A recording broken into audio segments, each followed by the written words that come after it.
just to join. Maybe he's panicked and running about, trying to get ready. Boot and a boot and a boot. He'll show up fashionably late. All right. Hello and welcome to the Tolkien Society. Here this October 20th, 2018. Broadcasting live out of Spokane, Washington. And I'm Hawk Robinson, founder of the Tolkien Society and official smile of the UK Tolkien Society. We've been around for many years now. Many years. Probably more than 10. Let's see, 2000. I started doing, I think 2005 is when I first started running stuff here. Mm-hmm. So that's 13 years. I know you guys didn't come in until later, but we're doing it for a while. So Brian will not be able to join us. He is our Smile secretary. He does a wonderful job. Unfortunately, fortunately for them, but unfortunately for us, he's tied up at a wedding. Mm-hmm. And we'll have to somehow muddle through without him. That is difficult because he does such a good job with the notes and everything. Fortunately, we have this recorded, so he can go through it later if need be. And then we also have, joining us, Chris Cooperstein, also a royal member. Royal? Okay. And royalty. Yes, indeed. And recently moved to the South Farthing. Yeah, yes, indeed. So it's what, 3-hour drive, isn't it? 2.5. 2.5. Yes. We'll get to about how you drive. Yeah. Yeah. In the bus, it'd be 6. Ouch. It's not bad. And, good. And having to bring kids up once a month to go see their grandmother. Well, good. So, I'm so glad you're able to make it. Yep. And Richard. I'm Richard Baldwin, aspiring, sort of, kind of, almost published, kind of. Oh, come on, cheer up. Give the exciting news that you're. I Yeah. submitted a short story to an anthology that my writer group is publishing, and I think I'm accepted. I've got 2 other short stories that I got published, and I got a third that I'm about ready to post. That's awesome. Excited for you, man. So, haven't had enough of your coffee yet? Yeah, okay.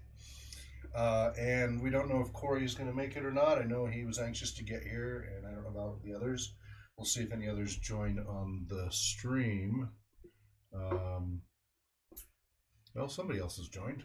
Whoever's joined. So if you're new to Twitch, because some of our regular viewers, we've done it over YouTube over the years, there's a real-time chat here. Now, to chat, you'll probably have to actually create a Twitch account.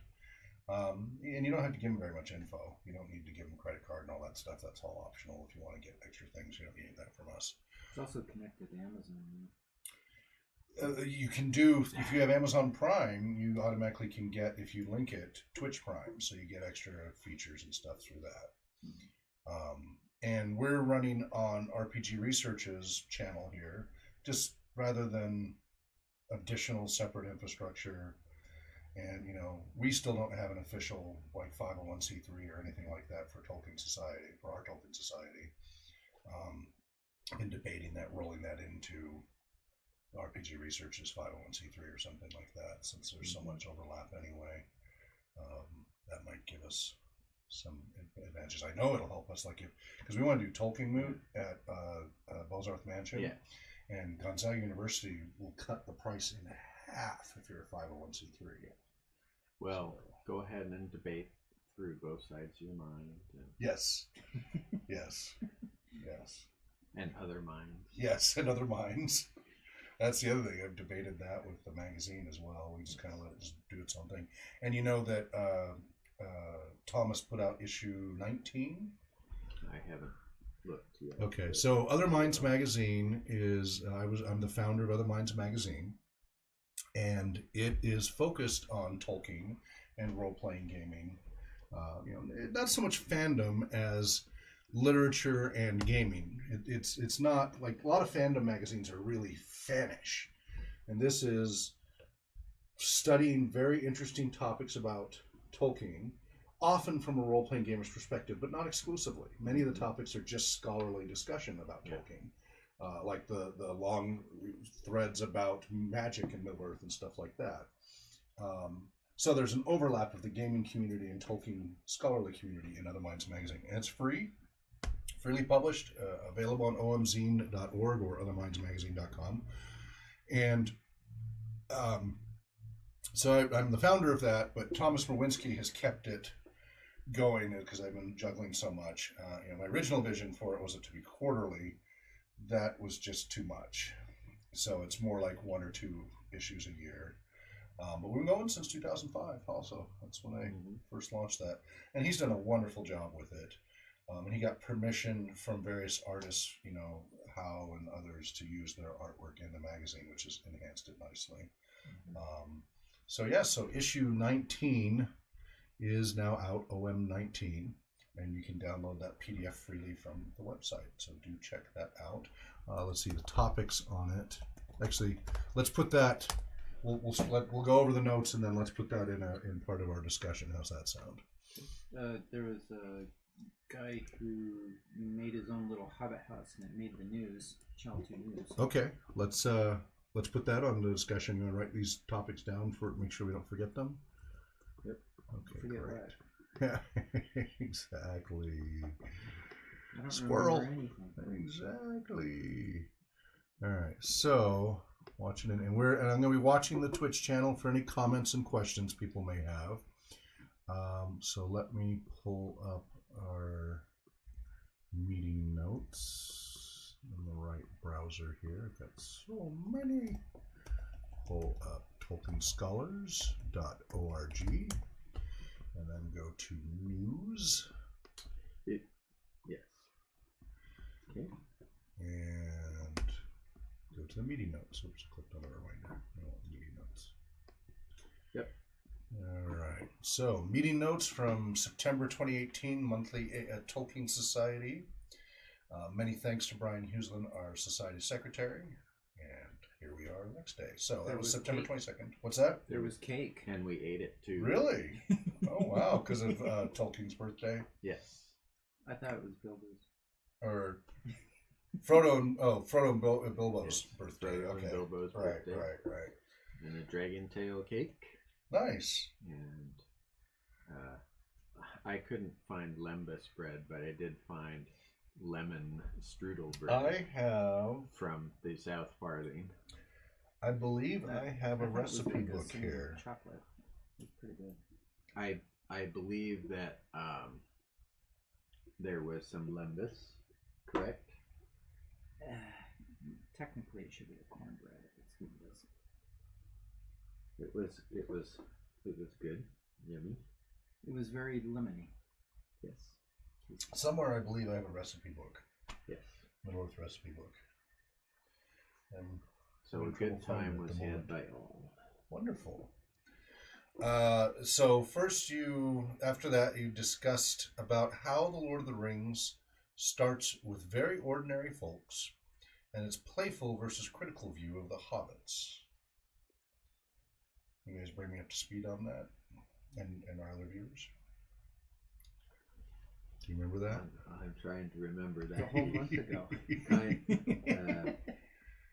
Well, there's kind of this idea of poking fun at people. Oh yeah, mocking the everyman. Yes. And it doesn't. Yes. Playful, but not very critical. And yeah. the concept of how the British, I suppose. Oh yeah, kind mocking versus cruel comedy. Yes. How the British are very gentle in their mocking of their caste system. Yes, whereas the other parts of the world, including ours, can be quite cruel. Yeah, making fun of one's own culture without hating it. Comments that relate to Tolkien's Christian background. Tolkien's joy is not at the expense of people or cynical, it's affectionate. Yes. Self-deprecating humor can be good. Deprecation is seen today as self-loathing. Or false humility. But in former times, you underestimated yourself in order to downplay individual achievement for the sake of the community. Yes. Is there communal self-deprecation?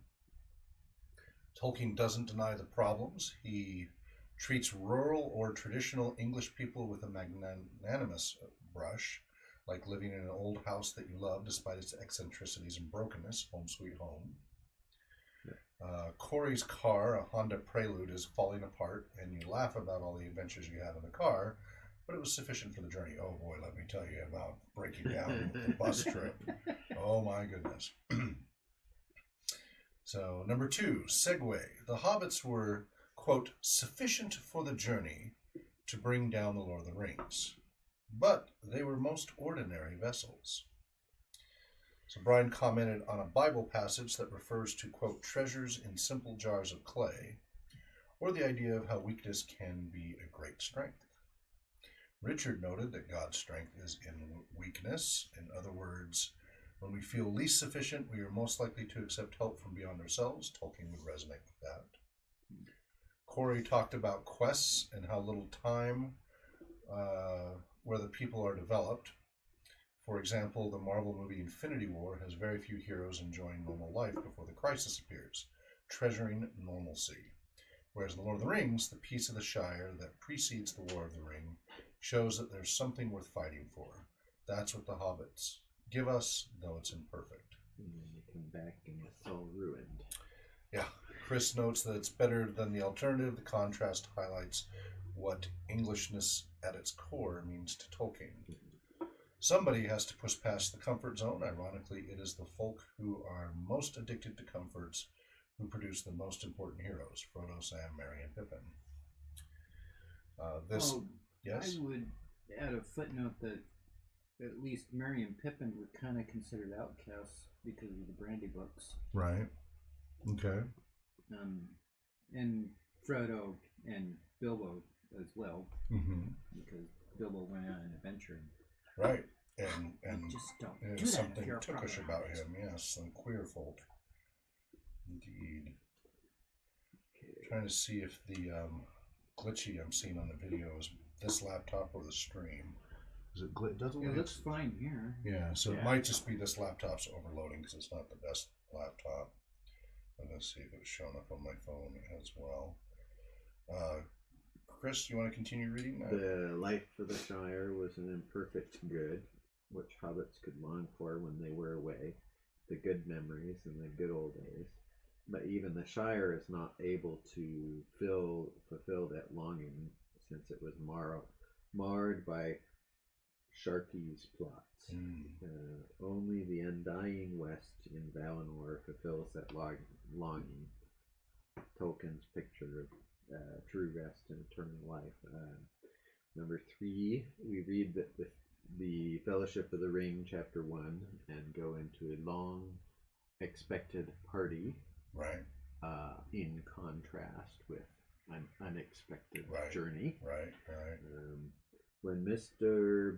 Bilbo Baggins, a Bag End, announced that he would shortly be celebrating his 11st birthday, and with a party of special magnificence.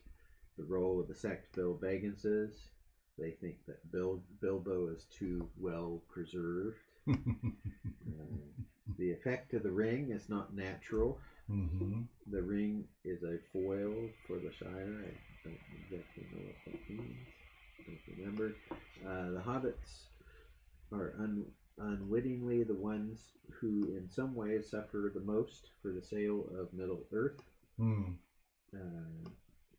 I mentioned that the Lord of the Rings versus ageism in the workplace. That old guys can still make a difference in the world. And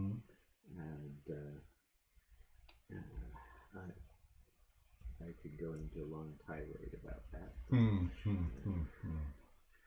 Frodo and Bilbo happened to have the same birthday, September 22nd. The coming of the age, the gossip in the tavern between the hobbits. Corey spoke, if people had never watched the movies and they read the books first, the rumblings they hear about supernatural happenings seem unbelievable. As also they don't like crossing the river in a boat or going into the old forest. What? The King's Forest? We in the voice? We're not in the voice, are we? Hmm? The voice channel for Discord. You're in general. Is this voice? I think so. Now we're there. Okay. Now the question is, does that mess up our audio? Yeah, The green bar's still maybe. moving. Okay. Well, we'll see what Yeah. happens with the stream. Yep. And let's see. Brian notes parallels with the Telmarines in C.S. Lewis's book Prince Caspian. Okay. They live in a land that is magical, but if it is, it shouldn't be here. They fear water. They don't like going in the woods.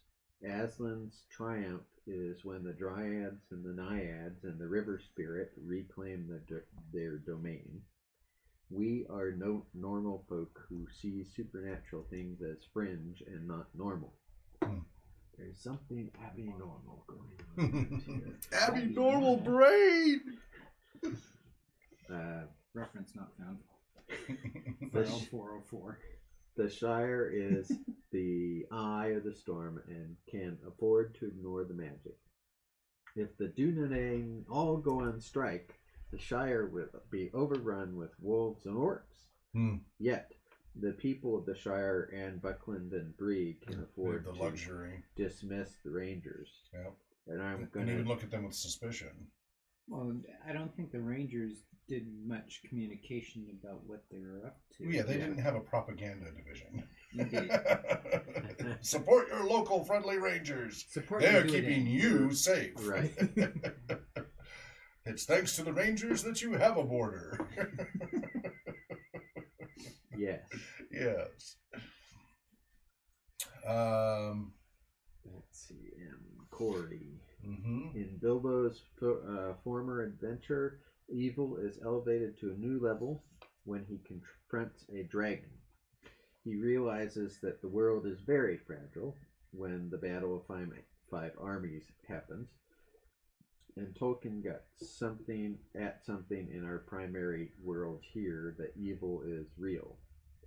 Richard says it's like putting your head in the sand and expecting the world to be the way you want it to be. Our expectation of the world consists only of what we can perceive with our five senses. The reality of non-corporeal, intelligent evil is something people in the West generally don't want to accept.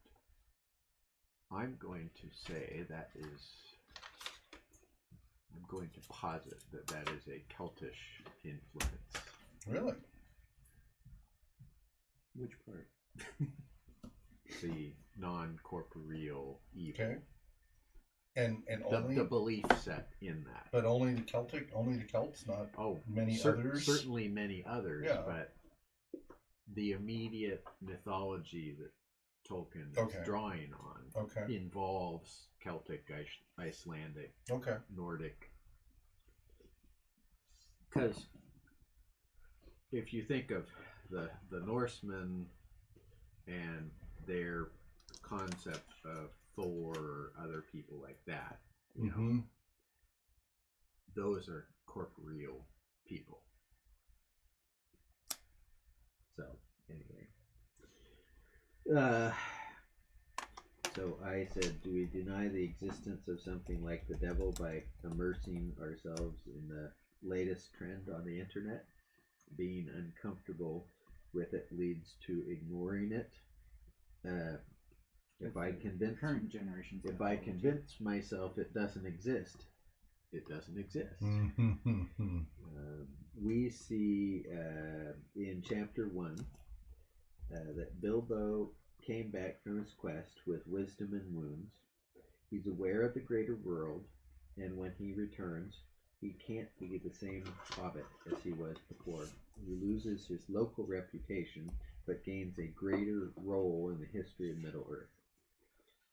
Question: why did Frodo have to leave Middle-earth? The marks of evil, the ring, and the Morgul blade wound are the reasons. I always thought that was more this. As I read the story, it was more that he was a ring bearer, and I never really picked up on the Morgul blade as being a factor. Perhaps that's the movie's influence more than the book's influence. No, I was getting that from the books, actually. Or at least I think I was. That's how it's insidious. That's how Peter Jackson is insidiously You're right. warping your I mind. need more coffee. Yes. And then I ask, why did they throw a big party in Chapter 1? It's taken a while for Bilbo to reintegrate into society, the little that he can. Mm-hmm. Think better of me, Frodo, my boy. And the community's view of Frodo as opposed to the community's view of Bilbo, who, at least as we're hearing the book, is a bit of a recluse. Being that young for that long is just unnatural. But they are. But the community is glad Bilbo took Frodo away from those strange brandy bugs. And then some discussion about genealogy of the hobbits, and the discussion about teaching someone to read is a dangerous thing. Yes, indeed. Might lead them to thinking and breaking away from mob mentality and stuff. Yes. Becoming crazy. Sorry. An individual. And then there's the legend of Bilbo's wealth. Is it real, or is it perceived? Or is it memorized? Or is it a little bit of both? I think by that point he'd spent it all. How much gold was there really in Bag End? Was there only 2 chests? Big question. Or that was just the down did payment. Gandalf just bring more as things came along? Or the dwarves, because they said they saw dwarves coming and going frequently. Do you think the dwarves' debt was amortized over 12 months? Potentially. And then the strange people who visit, the dwarves and the wizards. Mm-hmm. The hobbits feel admiration for this weird, eccentric old hobbit. Mm-hmm. And then the discussion about the fireworks. What was the discussion about the fireworks? What was it? Something about the dragon, maybe? Yes. The book Dragon versus the movie. Okay. Right. Discussion when the dragon firework was launched in the book and versus in the movie. It's different, but the effect is certainly the same. Yes. The fear. And yes. Well, Bilbo's more blasé about it in the movie. Yes. Than he is in the book. Mm-hmm. Yeah. And then Bill had a little bit of PTSD in the book. Yeah. Yes. And then Gandalf belongs to a legendary past of which hobbits barely knew. Yeah. Bilbo explains his little joke, and he's disappearing. He gets the last laugh. Mm-hmm. He's disappearing in front of everybody. Very, very Bilbo-ish. Yes. As a thief. Yes. And then Bilbo's released to leave and finally lay down the burden of the ring and go exploring again. I need a holiday, because Bilbo has tried to keep up appearances, but he is not at home in the Shire anymore, and he's an exile that needs to wander. Wanderlust. Which is, if I think of my father-in-law, who is of Swedish, them Swedes need to go see the next valley. A lot of ADHD. Over the next tribes. Well, the term wanderlust is German in origin. It is German, but yes. Yeah, sure. It's not limited to that culture by any means. Well, they tend to have lots of trailers and RVs in their retirement. And then there's the Irish travelers. Well, you see that here in America. Which I guess just last year they got recognized as a separate ethnic group. There's only about 80,000 of them, but they were finally recognized as a separate ethnic group. Irish travelers? Yep, Irish travelers. They're kind of like the Irish version of Roma. Here ends the note. Because they were able to trace them back at least 700 years minimum. Do they respect property rights differently? I don't know a lot about him, but I was watching. Katie and I were watching an episode of Moon Boy. Have you seen that? It's with the Irish fellow from IT Crowd. This is very PBS BBC stuff, but No, but anyway, so he's in a small town in Ireland, and a group of Irish travelers were there, and they looked rather Roma-like, and I wasn't familiar with them. Katie was. She's more up to date. She's been to Ireland, and has spoken Irish and is more up to date on it.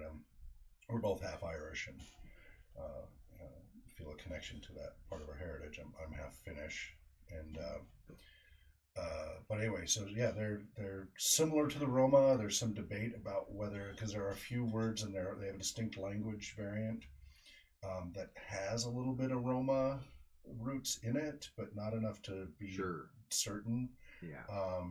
But they can find documentation and such going back, around 1,000 years or more. Documentation? What about the sewers? Yeah. Well, but what? That's documentation enough. What? The sewers in the UK, in England, Wales, and in Ireland that still work, that the Romans put in. Oh, right, yeah. That's documentation enough. Yeah. Well, anyway, the Romans, not the Roma. But the travelers, that threw me. And I am running sluggish. So I'm back from this 26-day road trip, using the wheelchair accessible RPG bus and RPG trailer to raise awareness about accessibility and inclusiveness issues and the potential of music and role-playing games to improve lives. I went across 8 states: Washington, Oregon, California, Arizona, Nevada, Utah, Idaho, and Montana. And I'm still recovering. From Montana, you were just passing through, right? I spent some time in each, but it's anyway, an old joke. Yeah, I don't get it. Sorry. It's okay. Anyway,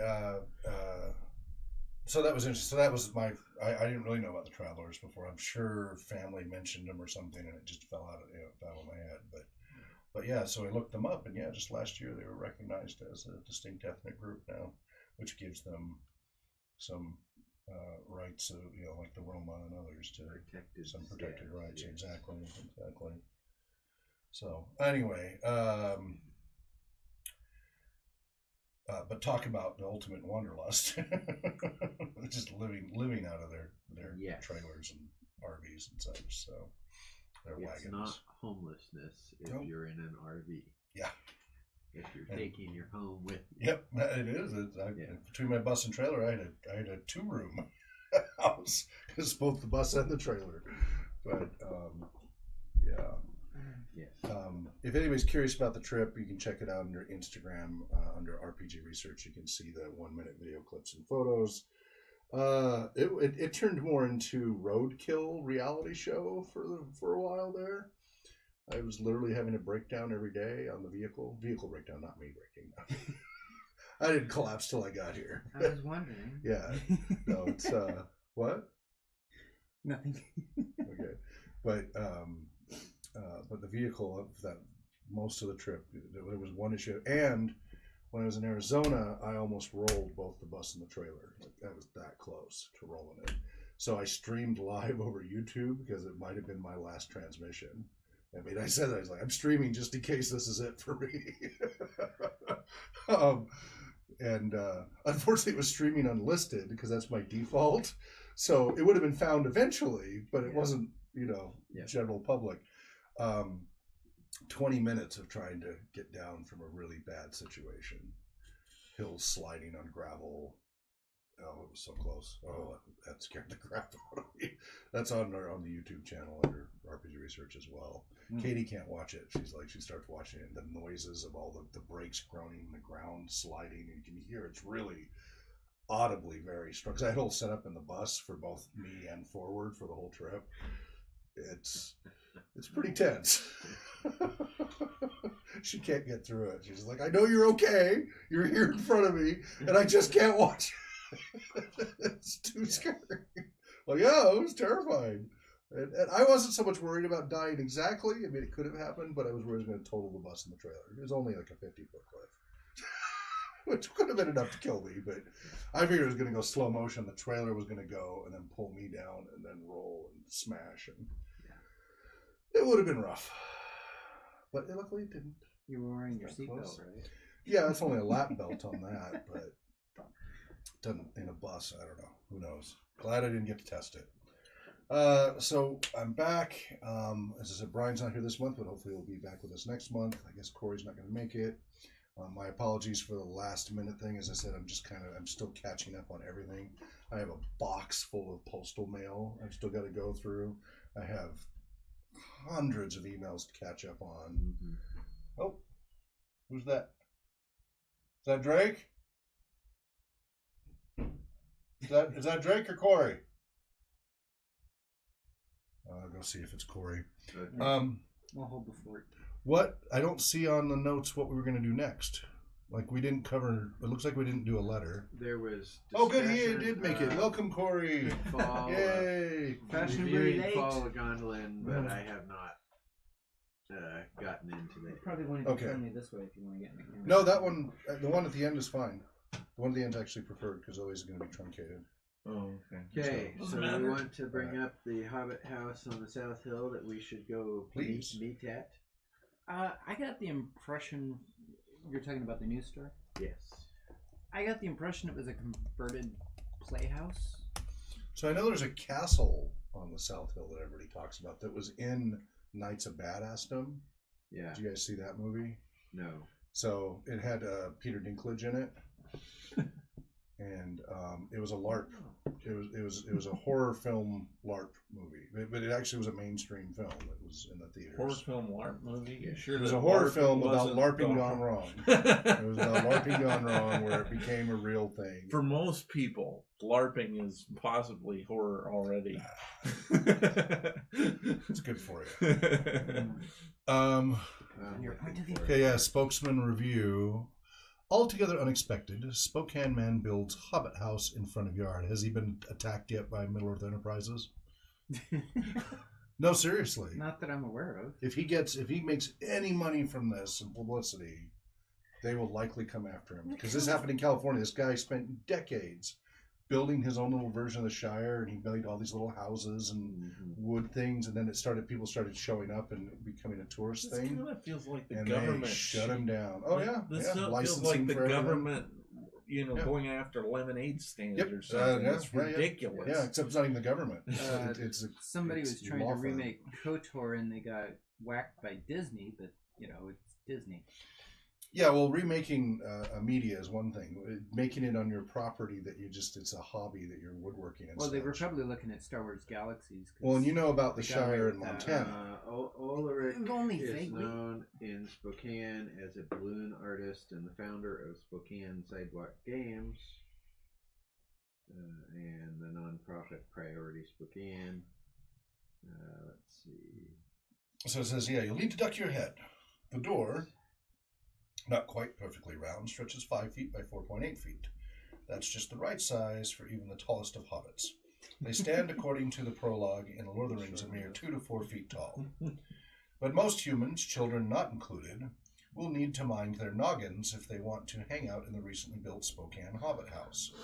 Inspired by the Hobbit holes in j.r.r. Tolkien's books, the Spokane Hobbit House at Spokane End is Ryan Ulrich's Oelrichs Ulrich's new home, office, and reading nook. It's also a conversation starter and neighborhood novelty that brings people to a dead end at the Spokane city limits to geek out about Middle-earth, complete a 15-part scavenger hunt, maybe even borrow a book. We should get him to come to our society meeting. Yes, or have our society meeting down there. I don't think we can cram Hawk's equipment into that. Or me.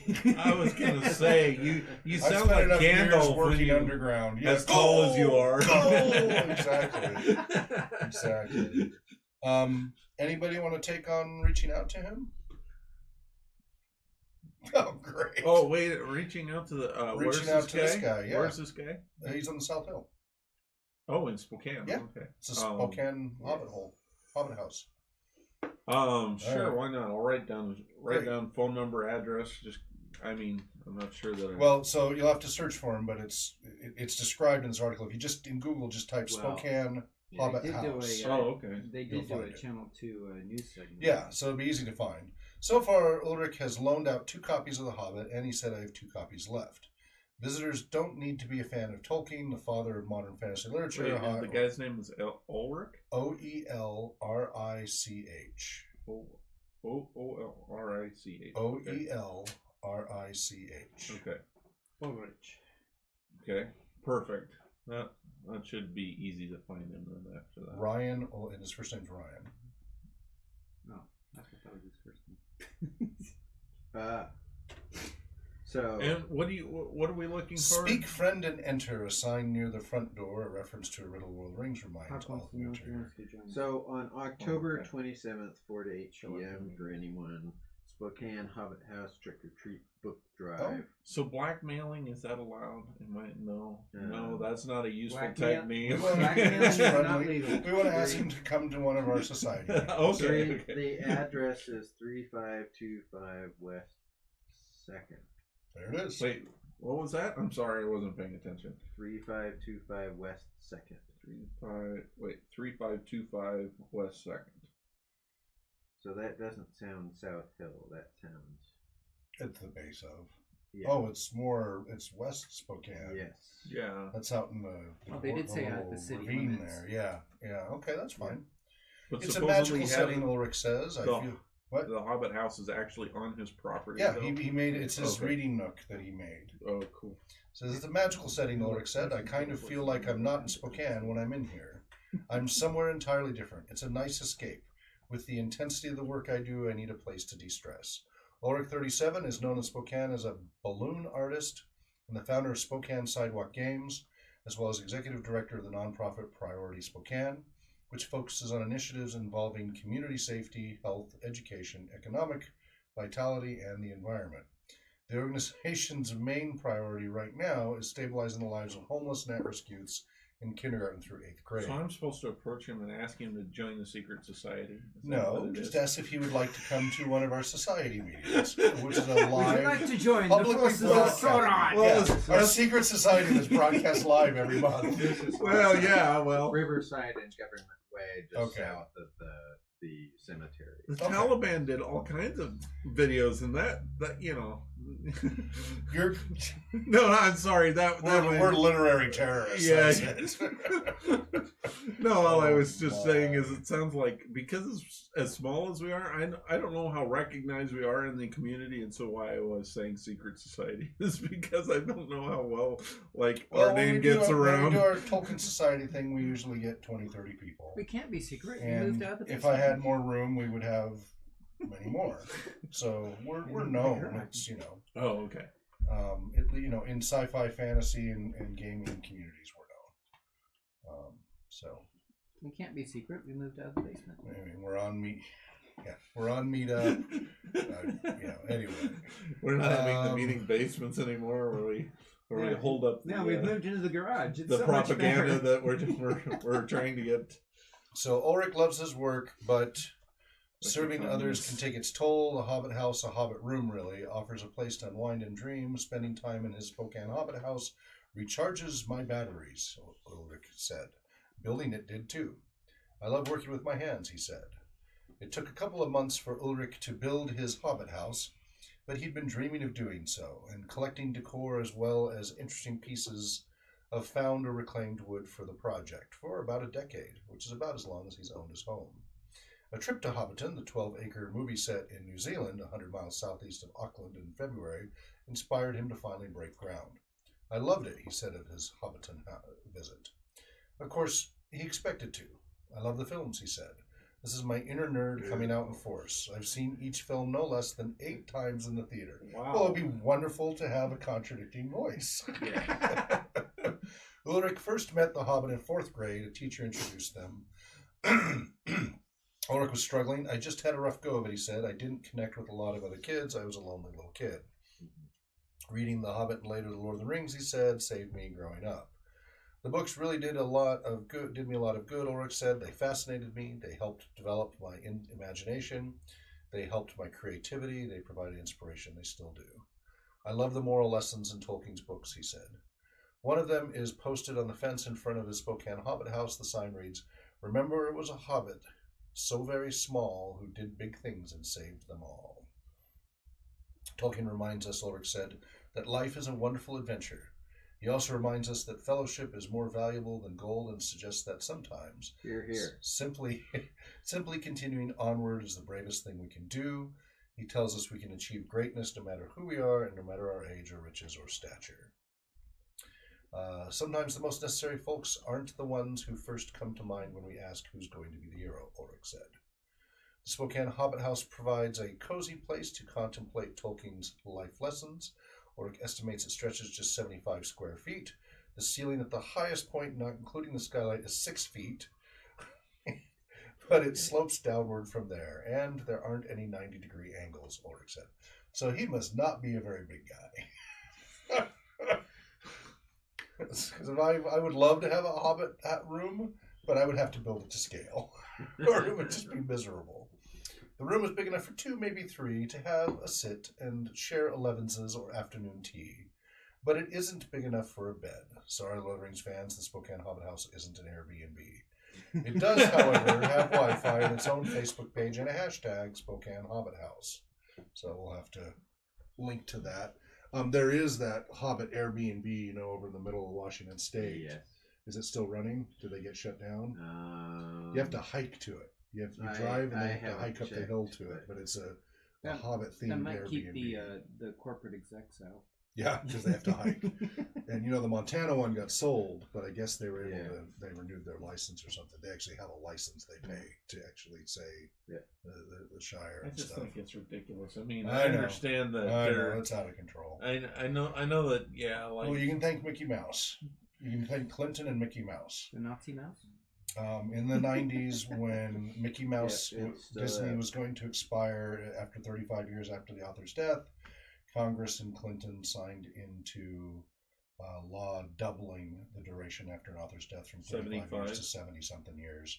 And they'll just double it again when it comes up again. Because Tolkien would have, by now, a lot of it would have been public domain. And the prior, or the prime driver of that is Tolkien's arch enemy, the Disney Corporation. Yep. It was Disney who pushed hard and made that happen. Well, I always think it's funny. I think part of the reason why they're also stretching the copyright law is because it used to be the authors, they passed away and there wasn't a corporation left over when they passed away, so there was nobody contending for the rights. The family didn't have a tendency to hold on to the. I think that's the reason why Tolkien was not happy about his family, ending up with Christopher Tolkien, his Tolkien's son, ending up with the estate, because of the fact that the family has almost become a corporation in a sense, Yeah, but that's separate from the enterprises. So there's the estate and enterprises, and the estate does sue people, but their main thing is trying to uphold the literary quality of the works and stuff to date. For up until Christopher left, yes. For what they're charging of $400 a night, they better be paid. Is that the Airbnb place? Yes, they better be paid. I don't think they are. I don't think they are. If they are, that's news, because they weren't before. When we looked it up, they definitely weren't. Yeah, I know. They're charging a premium, and you have to hike up to it. Yeah. Are you talking about the Montana one? No, this is. The Montana one is really expensive. It's like you have to book 2 nights, and it's like $550 a night. Yep. Something like that. It's really pricey. Yep. So I still want us someday to do a Tolkien Society or moot or something, but I think here would be great. Yeah. Because it's just the right setting. But anyway. The people that decided that they're going to do a theme park, I'm sorry, but that just that steps over my line. I mean, it's one thing to build a house that you're going to use for like hotel versus. If you're intentionally building it to make money overtly, then you better expect some licensing. I mean, because it's not public domain. I mean, I wish it was otherwise. Yep. I wish Tolkien was public domain. It would be by now, much of it. Mm-hmm. At least Tolkien's original stuff would be, but it's not. And the thing is that they argued was, well, we're just catching up to the rest of the world, because the rest of the world, through WIPO, the World Intellectual Property Organization, and such, had already gone to the 70-something year thing. So That was the what state I was U.S. was wondering. behind, Yes.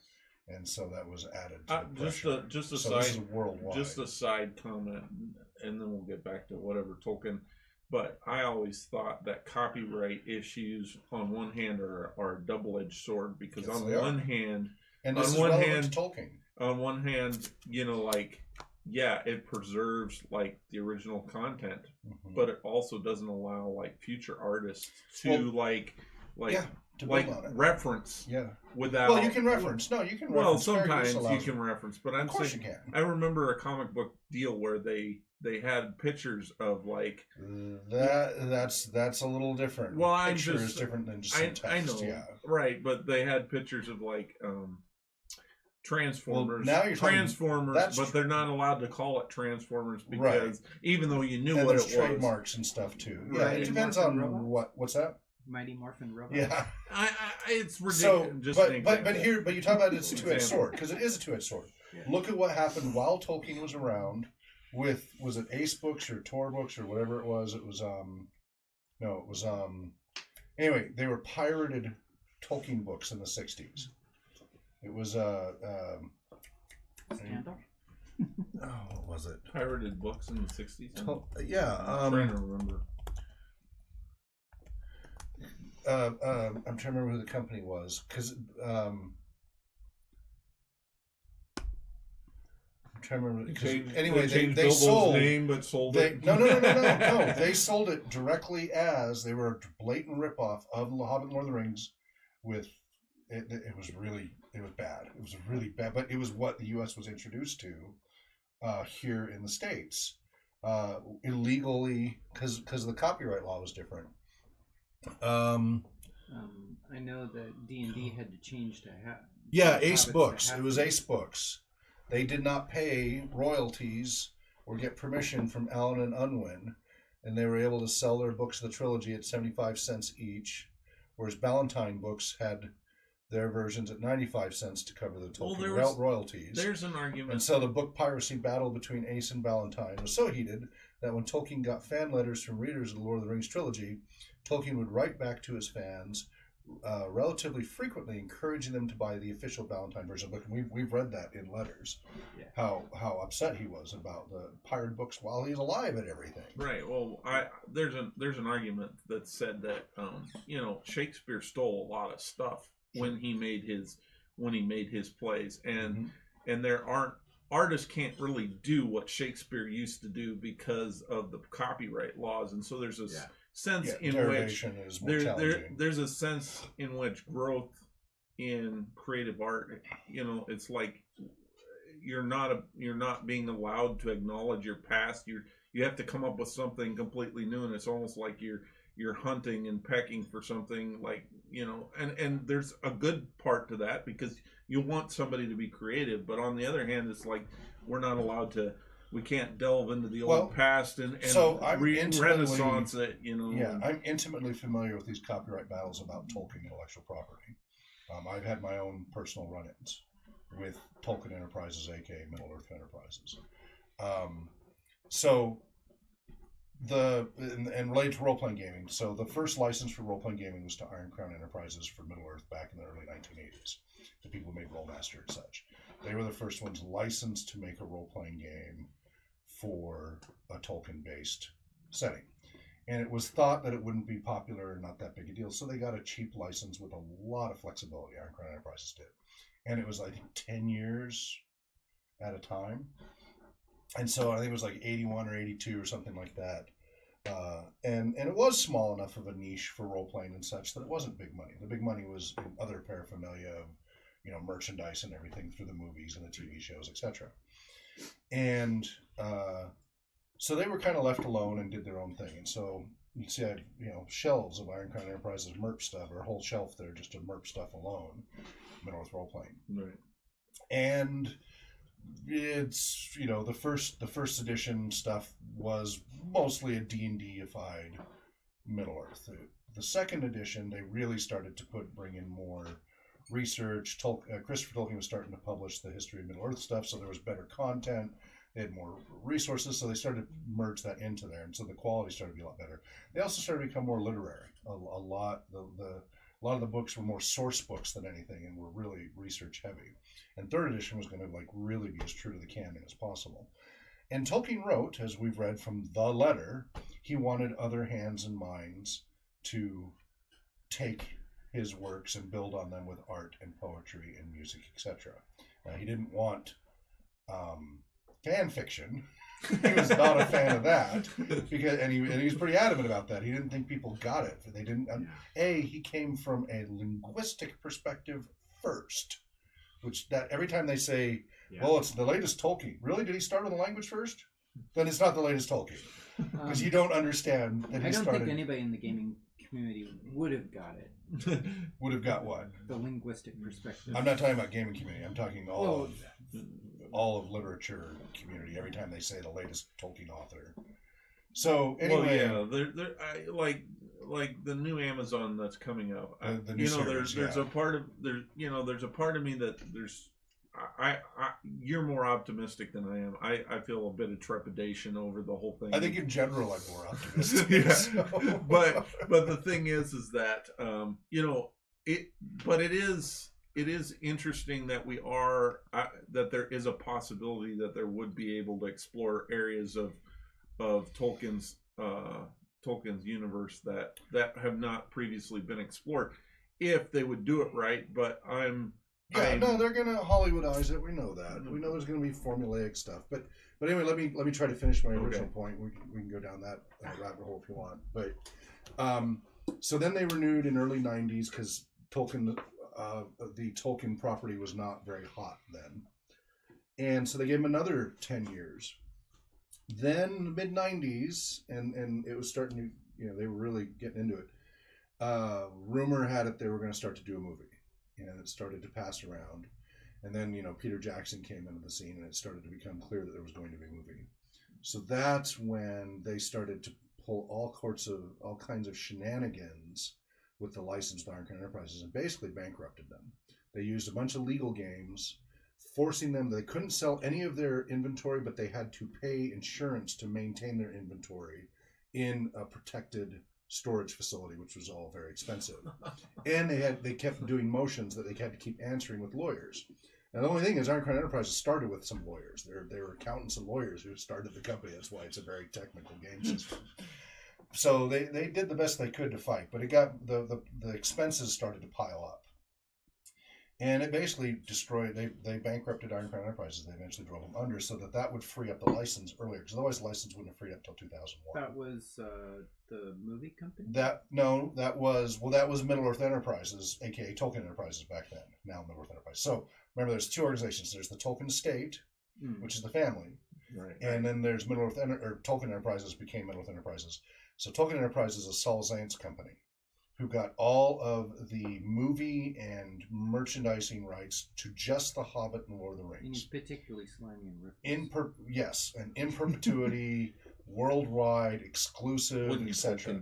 And then they could sell those rights to others, and they had given a license to Ironclad Enterprises specifically for role-playing games, board games, and such.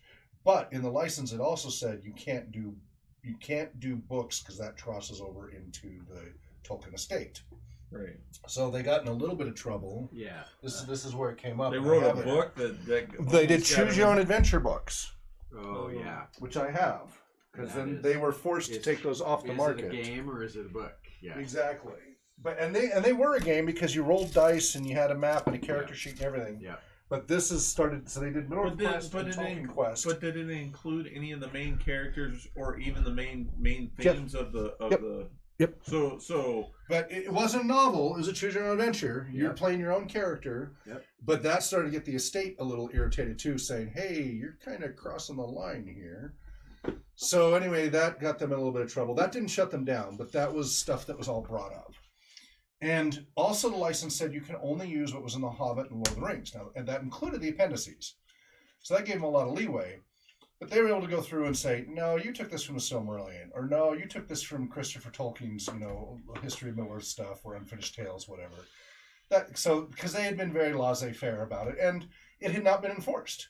because until it became a hot commodity, the lawyers didn't care. Like, it's such There's small. no money in that. There's no money, exactly. Now with the big budget movie coming, they went over with a fine tooth comb and went violation, violation, violation, violation. You can't, and they got the license freed up, because otherwise it wouldn't have freed up until 2001. Yeah. That's my understanding. I could be slightly off on the numbers. Please correct me if I'm wrong, anybody. So that shut them down. Enterprises went under in 1999, which freed it up for a new license. Well, the license was eventually sold to Decipher, and Decipher bought it for the card and board games because that's where the money was. And they did the role-playing game, but they never had their heart in the role-playing game. They did not care. Now, the team who worked on the game cared. The company on the license did not care. They were the little red-headed stepchild that was necessary for them to get the money to the other stuff, the license to the other stuff that made the money. Did they go around singing Nanny all the time? Yeah. So the Decipher Lord of the Rings, which you see right down there, is a collection below MERP.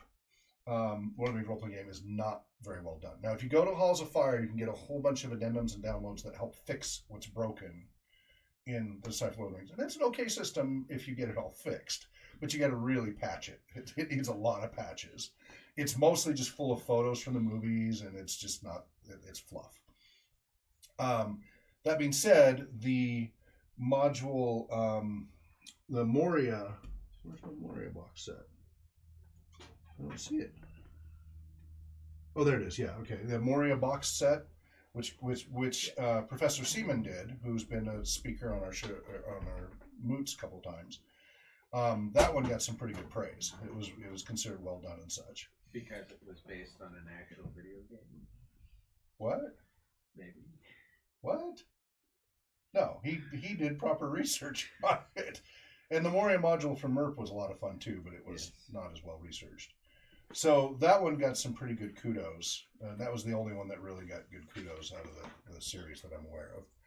So anyway, so they got the license for 5 years, and then when the 5 years was up, they did not renew because as far as Decipher was concerned, the movies were out, the spike was done, it wasn't worth the money.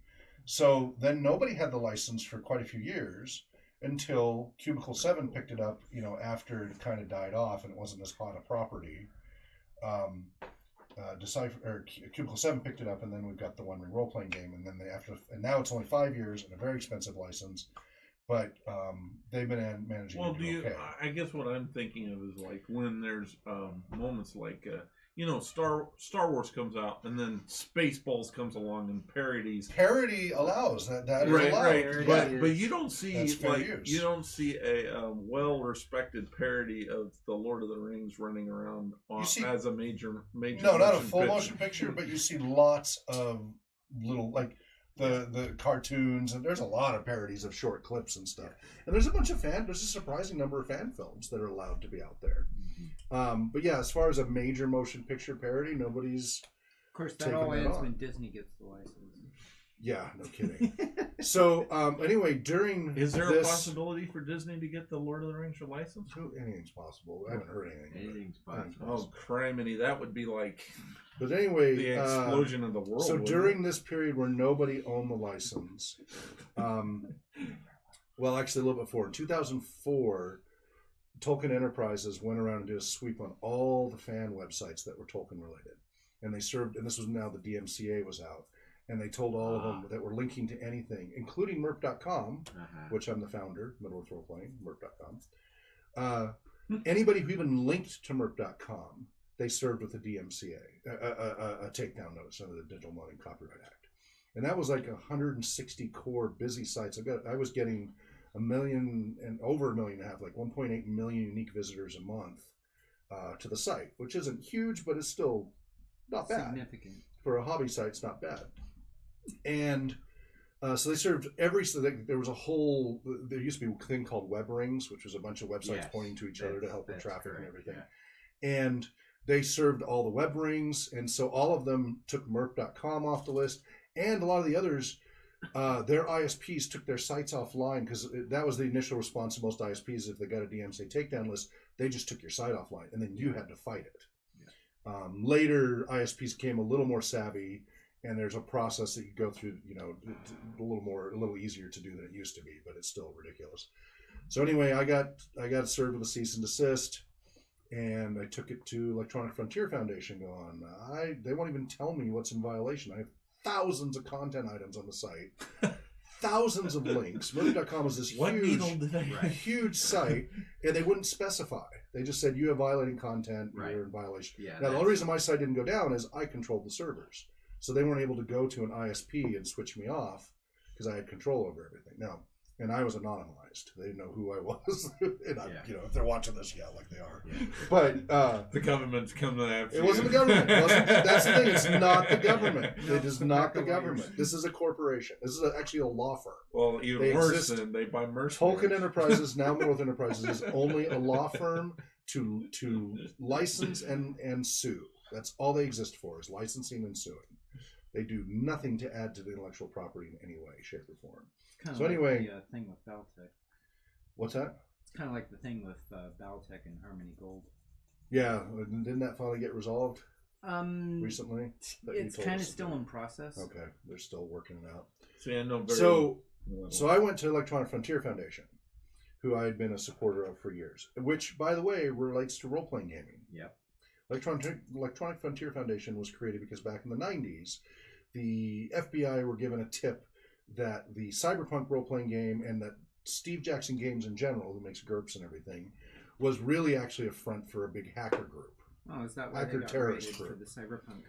So, and so the FBI raided the offices, seized all their computers and all their assets, took them all. And Steve Jackson Games is not a big company. And the only reason they survived is they've been emailing out early beta copies of some of their upcoming books and such to fans. And they were able to piece those back together and survive, and fans really helped support them. Yeah. 6 months later, the FBI went, oh, there's nothing here, gave them back their computers, wiped. All the computers, which is standard operating procedure. Yeah. All wiped. All their content gone. Yeah. And so they were like, this is bleep. Intellectual property, unreasonable search and seizure. It was constitutional. Complete violation. Yeah. And it was all under, and this is all before the Patriot Act, right? Right. Giving it more leeway.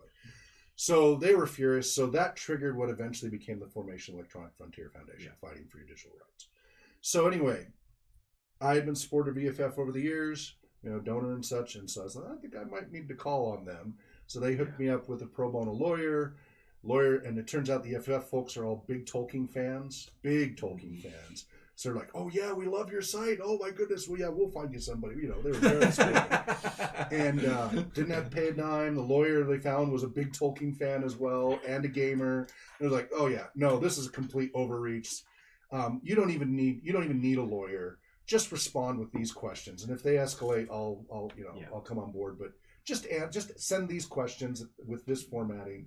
So I just did that, and I'd go back and forth. They never saw a lawyer. They just saw a webmaster who's volunteer at Murph.com, and that was all they had. They're like, you don't have to tell them any of that. Yeah. So I said, okay, please specify the specific links. And they found a few links that were links. This is all deep linking. Links to links that went to some maps on a server in Australia, and they were complaining about the maps. Okay. Fair enough. All right, great. It was 114 out of over 10,000 content items on Murph.com. I'll remove them. 114 items. They were just links. I'm like, great, links removed. And they're like, well, this and this and this. Well, then you need to specify. And they tried so hard. Yeah. And they're like, yeah, this is a complete overreach. This is a complete violation. And I was the only website to survive. Every other website that was around at that time, gone. They're all gone. But it killed the traffic to Murph.com. Yeah. Killed it. Because everybody who linked to Murph.com that was gone or had removed the links, the few that survived that were peripherally related. It's never been the same. Went from 1.8 million unique visitors and many thousands of hits per minute and to it's just tiny. Anyway, that's the over, and nobody else would fight it. Nobody else fought it. They went, okay, it's not worth the trouble. That's the main thing. They hope. What's the old phrase that the way evil grows is that good men do nothing. Right. And they just picked on the wrong person. Right. Yes. Yeah. So, but I wasn't able to help the other because I contacted the other site owners. Like, listen, this is all you got to do. They're completely overreaching. What they're doing is not legal. Yeah. You just got. I've got a life. It's not worth the stress. Like, all right, man, I'm letting them win. So anyway, it is very much a two-edged sword. But at some Very point, much cuts both ways. at some point, that stuff is going to lapse into public domain. I don't think they'll let it because when Mickey Mouse comes up due again, Yeah, they'll just double it again. They're already doubling it in the WIPO again. We've seen. I mean, there have been a number of articles about. We've pretty much seen the end of public domain for any major properties. They're not going to let it lapse. They Right. just That's lobby to what double I it, was lobby. trying to say about Yes, that's previous completely out of control. areas. Yeah. Is If I get it while the Tolstoy wrote author's something, alive, but now yeah, we can at least. I get it while the author's alive, and I could live with even their kids maybe benefiting from what their Yeah. parents did. But But that's enough already. that is enough. And but most then you of have the- to deal with the perpetual nature of a corporation also. Yes. Yeah. And that's difficult. in most to cases now, stomach. it's not even the descendants of the author. It's Right. this Yeah. corporation that Right. has Well, acquired look it. at the Lovecraft, the Yes. H.P. Lovecraft Yes. estate or whatever it's called. It's difficult. It's a little to different stomach with theirs. that. Yeah. Yeah. Yeah. Well, they've been more. No, Lovecraft has been more. Yeah. They've been more free form. They've been a little different than other organizations about Yeah. it. But the trust, I think it's the H.P. Lovecraft Trust or something like that. I forget, but they've been a little different about it.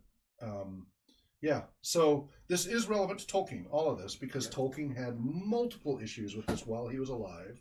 Not to mention all the battles that happened over the movies and such. Oh yeah. And that even goes back when he sold the rights to United Artists in the 60s to make the movies.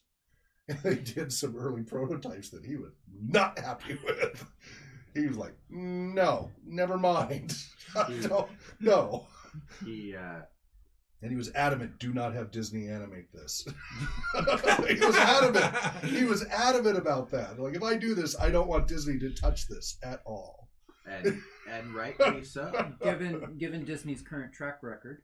And rightly so. Yeah. Well, that was while Walt was still around, though, Yeah. before it became what it's become, even its thing. So, something came up. My son brought up today about a resurgence about Tolkien as racist. Right, this is a topic that has gone on and on. You see it rise Over up from time to years, time, yeah. and apparently it's trending again in social media or something. Michael Martinez has written about this at length. Michael Martinez is been a great contributor. We have a number of his books. You should check them out: Visualizing Middle Earth, Understanding Middle Earth, and what was the ebook? See, because it's an ebook, I don't have.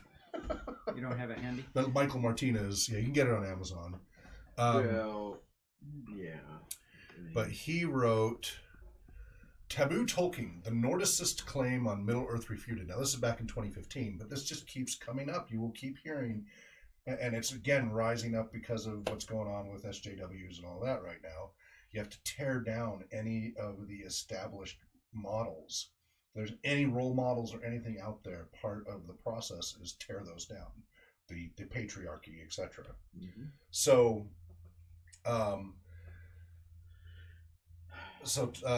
Michael Martinez wrote on November 26, 2015. What's that?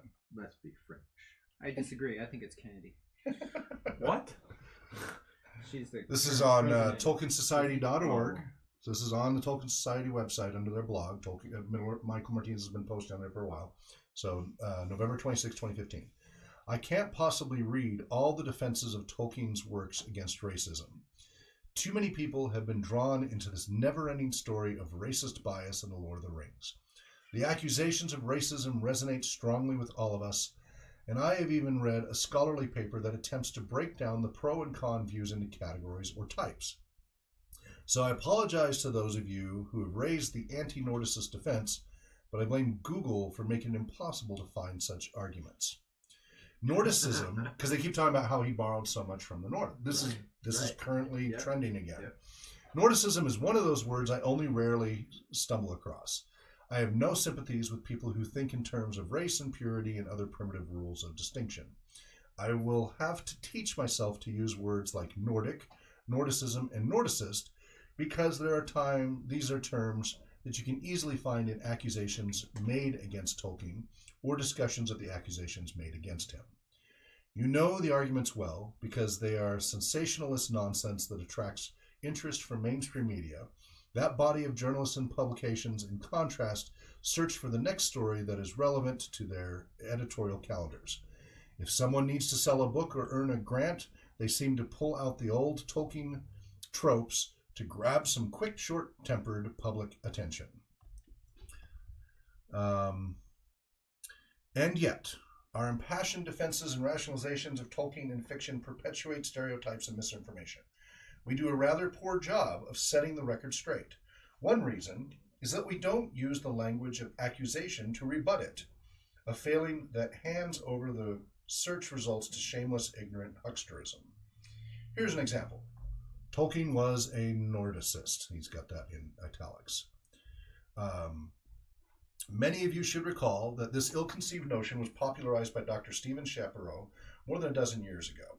His argument was played up on dozens, perhaps hundreds of websites, and its echoes have reappeared time and time again on forums, blogs, and probably television programs. You can find the rebuttals that Tolkien supporters offered at every step along the way, but only if you dig deep.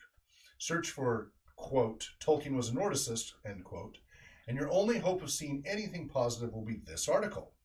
And that is a sad testimony to the inadequacy of Google's algorithms and the search literacy of the scholar Ratti, who defend Tolkien against sensationalist accusations of racism.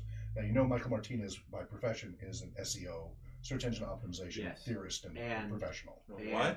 Sorry. Search engine optimization professional. Yes. That's what he does for a living. And this does not surprise me, considering the article, the recent research article regarding YouTube-related videos. Have you read that? No. It said that when you search for a video on YouTube, the related videos take a more extreme position than that one. And you keep clicking and you get a more extreme position. And you keep clicking and you get a more extreme position. So and even if you say do not track, they get around that and they continue to feed that content to your device. And so the result is a poisoned, bifurcated view, highly entrenched tribalism, and this is being caused by the algorithms that are already built into Google. And the reason for the algorithms, the postulated reason, of course Google's never going to say it, but the postulated reason is because it's addictive.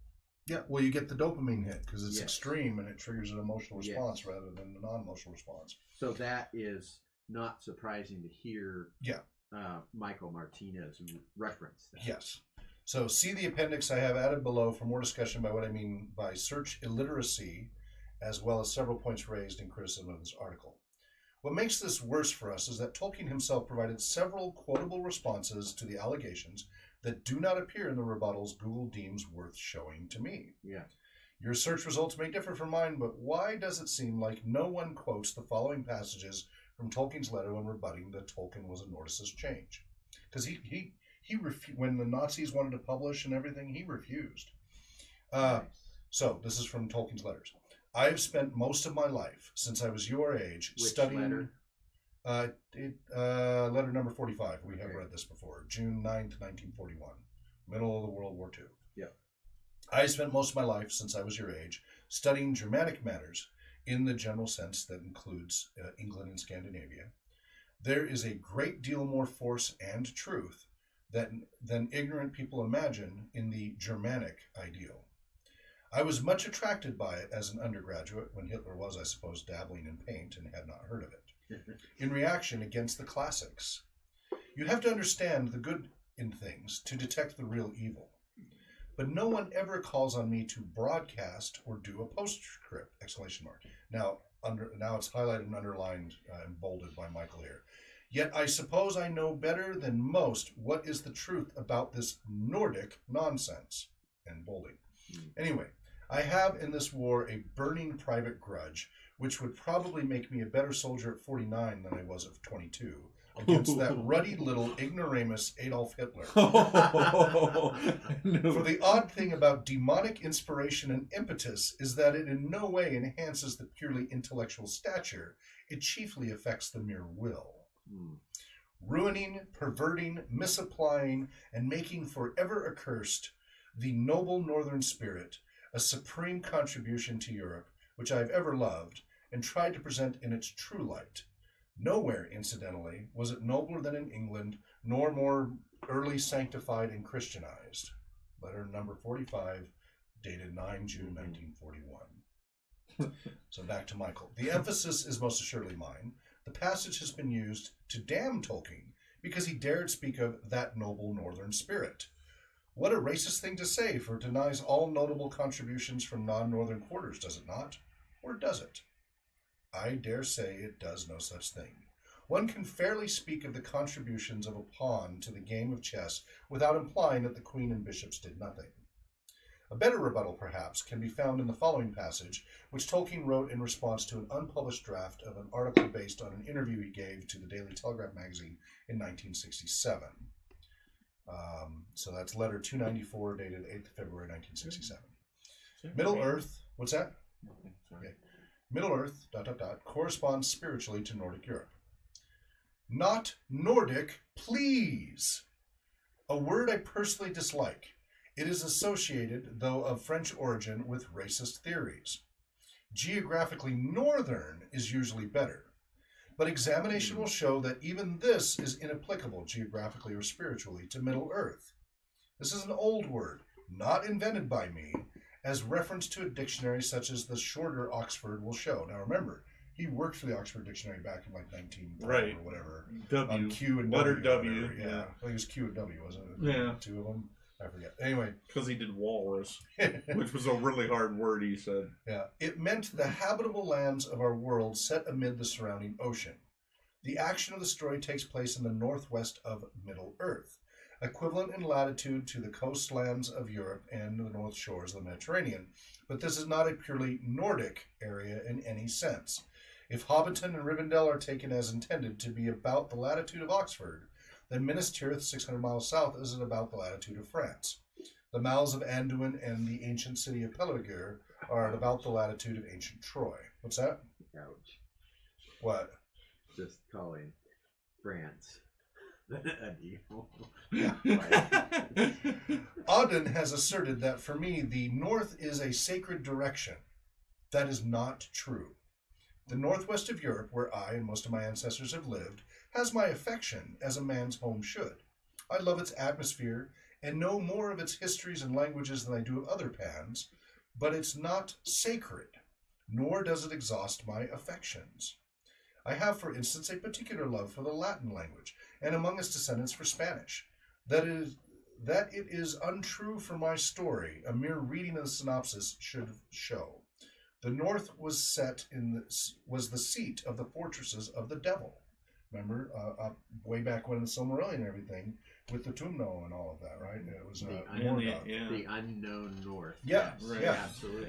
The progress of the tale ends in what is far more like the reestablishment of an effective Holy Roman Empire with its seat in Rome than anything that would be devised by a Nordic. Letter 294, dated 8th of February, 1967. So back to Michael Martinez. Tolkien was at great pains to be inclusive of non-northern cultures here, but much non-northern cultures here. But much Tolkien scholarship strives to paint his fiction with the broad stroke of northernism.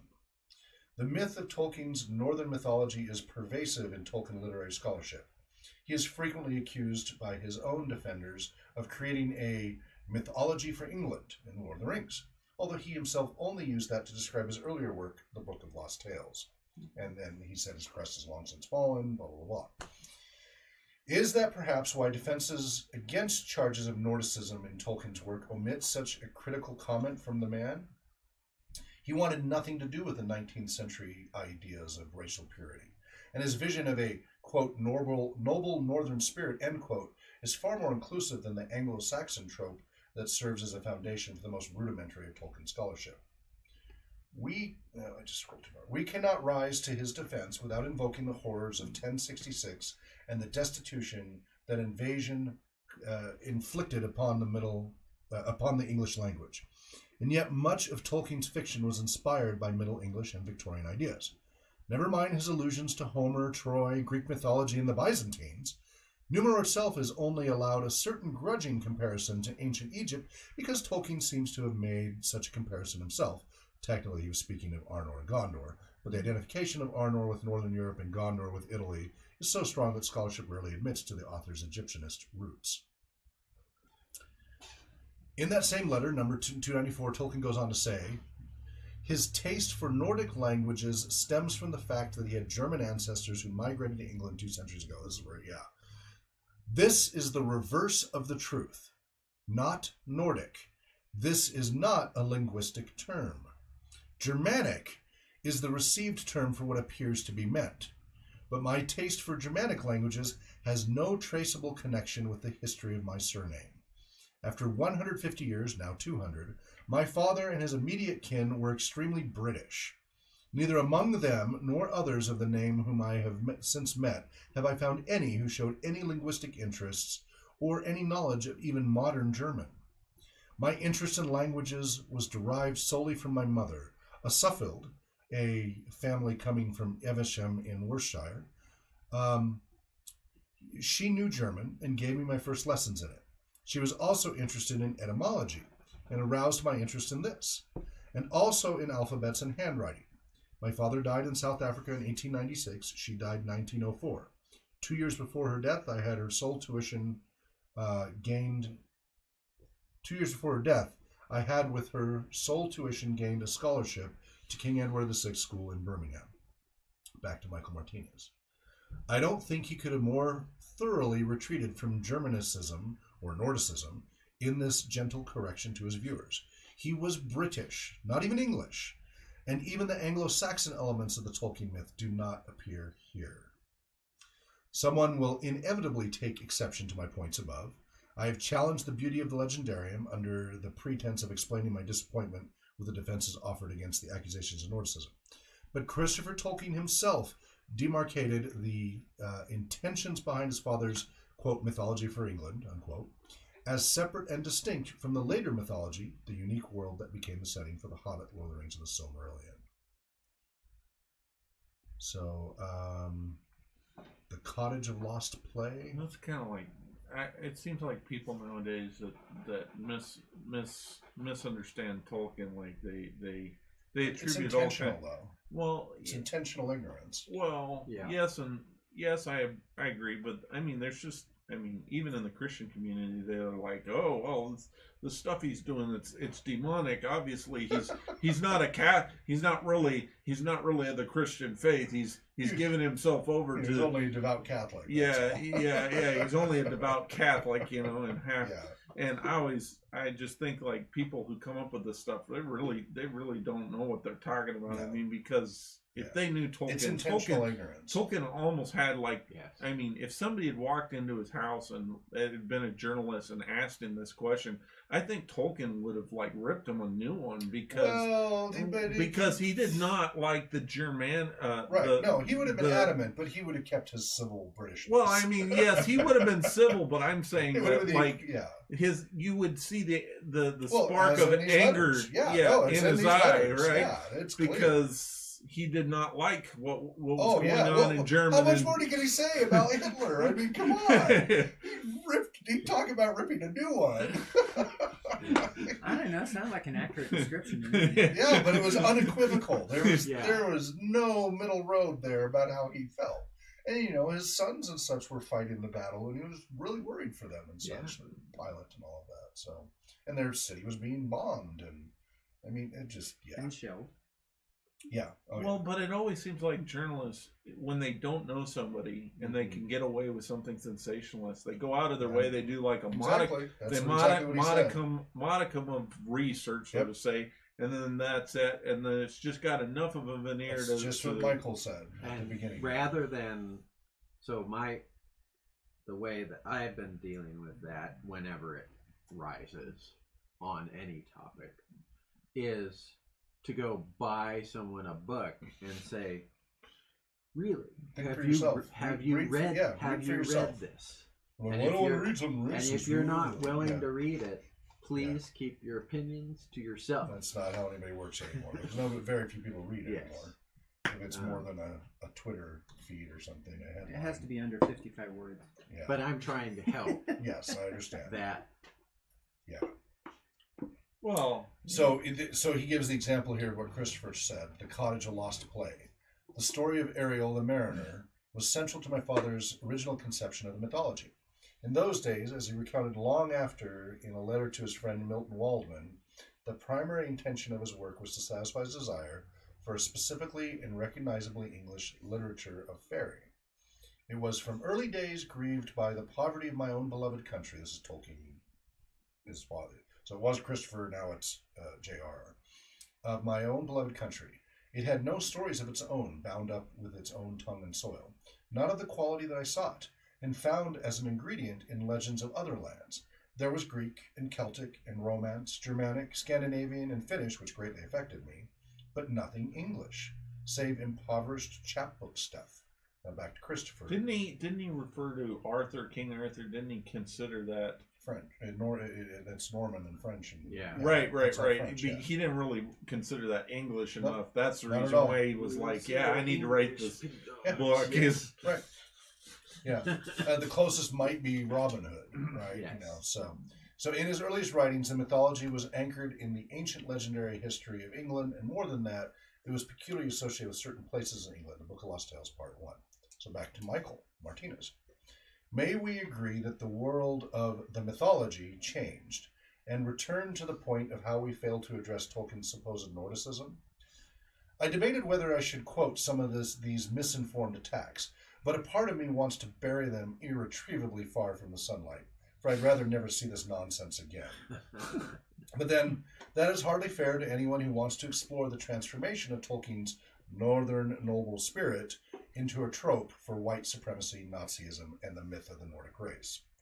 Shapiro's arguments are well known, and one need not look far to find contemporary news articles explaining his point of view. The occasional better-informed Tolkien scholar is quoted, but their quotes are often reduced to mere sound bites, which deprive the audience of a much fuller, richer explanation of the cleverness of Tolkien's fiction. In 2009, one blogger wrote, "It's my thesis that, independent of Tolkien's actual political views, his books are a model of interwar racial theory, which holds that whites are superior to blacks, that when whites interbreed with blacks, they civilize them but dilute the good qualities of whites, and that in general, race-determined psychological as well as physical traits and racial mixing is bad. This doesn't change the significance of Tolkien's work, but it has ramifications for the political position of the genre it spawned." I don't remember them marrying a, putting it in context. I don't mean this rudely, but you didn't see no human being go, "I'm going to marry a goblin," and then and use that as a representation of race. Race. The correct term is orc. Right, or whatever. Race. Yeah. So whatever. Michael says, not satisfied with that damning assessment, the blogger went on to say, Tolkien's novels seem to contain a kernel of this racial theory, in that the most superior race ennobles the Edain, who then ennoble the mixed men they encounter, but are in turn brought low by interbreeding with them. It's clear that the most noble races are white, and the least noble orcs and Haradrim are swarthy or black. There is a color spectrum here. This pattern follows the pattern of the more racist incarnations of Aryan theory extant when he wrote, particularly those of Abbot Dubois, which were translated in 1897, and the archaeologists who uncovered evidence of Western influence in the Indus in the early 20th century. It also follows some other theories floating about then about the influence of Nordic culture in the inferior Slavic and Eastern races, the development of which can be read about in any good or bad text about the antecedents of Nazi racial theory. While these theories are discredited today, they were not at all unpopular or disputed at the time that Tolkien wrote. So that's the blogger. So Michael Martinez, the blog post in question was the latest in a chain of articles responding to each other extending back to 2003 or earlier. And this particular post has received comments up until October of this year, 2015, in this article. The views expressed in the post are hardly revolutionary, but they are widespread. We see these kinds of discussions on hardcore white supremacist sites, but this particular blogger is just a gamer. As an example of a hardcore Naziist point of view, there is one blog that has this to say about, quote, the Scouring of the Shire, end quote, which the writer felt should have been included in the movie. Quote, the closest historical analogy to the scouring of the Shire comes from Germany, where various Freikorps, F-R-E-I-K-O-R-P-S, Freikorps groups, militias, or demobilized veterans put down Judeo-Bolshevik putsches in Prussia and Bavaria. End quote. That would be my heritage. Oh, yeah? Yes. And this is a pretty tame example of just how Tolkien's fiction has been co-opted by people whose point of view he detested. In December 2014, Damian Walter wrote for The Guardian, quote, Tolkien's myths are profoundly conservative. Both The Hobbit and The Lord of the Rings turn on the return of the king to his rightful throne. In both cases, this victory means the reassertion of a feudal social structure which had been disrupted by evil. Both books are one-sided recollections made by the Baggins family, members of the landed gentry, in the Red Book of Westmarch, an unreliable historical source if ever there was one. A balanced telling might well have shown Smaug as much more of a reforming force in the Valley of Dale. So, can you bring the hobbits, the dwarves down for tea and crumpets? I'm getting a mite hungry. It's so. I mean, I just like that's ridiculous. I mean, these people. Sometimes I think that they're out to get him because the simple fact is that again, you have to tear down the established hierarchy. Yeah. In order to be able to, once you create a vacuum, then people will start clamoring to your other ideas to try to make. Once you tear down any established. Yes. Anti-disestablishment. Or maybe you just have to tear down the established those hierarchy. Against those. Against well, I think that correct. and me and Brian have had this discussion, but we've talked about the place of the kingship that happens at the end of the Return of the King as something that's hard for a lot of democracy, because in Jackson's version, he changed it enough to fit a more American idea because of the way that we see over the years we've gotten rid of the royals, and so why would Peter Jackson go with an American viewpoint as opposed to British? Well, whatever. The point is that dare you? Either the British that have an ineffectual. I mean they're figureheads, but essentially they've absorbed a lot of French and American ideas about the fallibility of and yet Americans have taken on more of that worship of the upper class, noble elite, and such. It's very in our movie stars and people like that. Well, yeah, it gets replaced. It gets replaced. Once you get rid of the the regular nobles, it's going to be replaced with something. Tear down your existing models, the flavor for the Americans is more of a valuation based on how much money someone has as opposed to who their father was. There's a cynicism about people who are in political power and whether or not they can be good. Sure. Right. And power so corrupts, absolute power. Right. And so here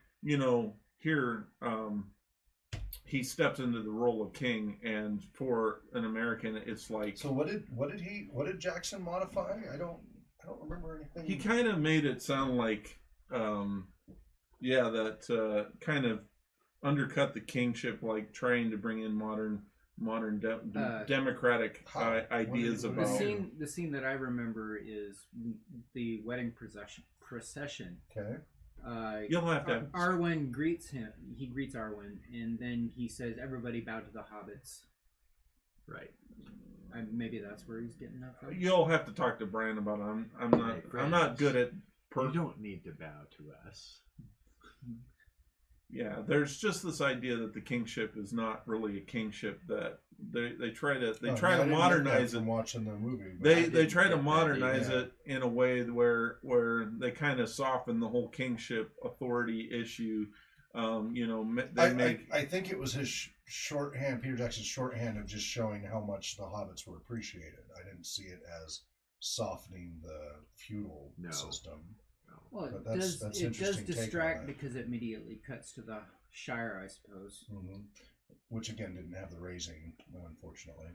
So you're in a more of a social structure that is more like America, so we're not focused on the oh no, they've See, I think reestablished the that's an monarchy. American focus because this was not an American movie. No. This was a British movie. How dare you? Well, New yeah, Zealander but I think that movie. over the years, where's the